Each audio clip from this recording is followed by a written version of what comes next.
Welcome to Samba Samba. Enjoy the video.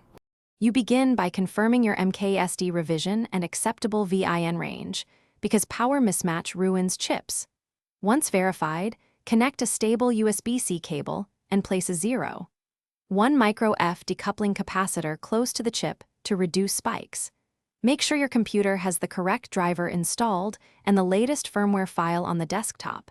This avoids hunting for files mid-flash. Now attach the JSD header loosely, so pins are accessible and power only when directed. You now put the MKSD into bootloader by holding boot while tapping reset.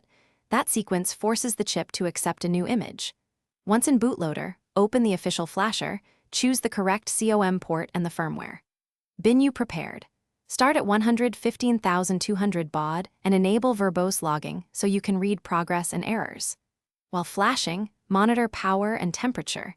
If the tool reports mismatched MCU or CRC, stop and recheck the file and board revision before retrying. You finish by verifying the displayed firmware version and running the board's self-test routines to confirm peripherals initialize. Once tests pass, reassemble connectors and power up using a current limited supply or an inline fuse to prevent damage. If anything fails, check the boot pins and re-enter bootloader. Inspect serial logs for CRC or pin errors, swap the USB cable and port, and confirm the firmware matches your board revision. If persistent, replace the decoupling cap and reattempt flashing. Thanks for watching.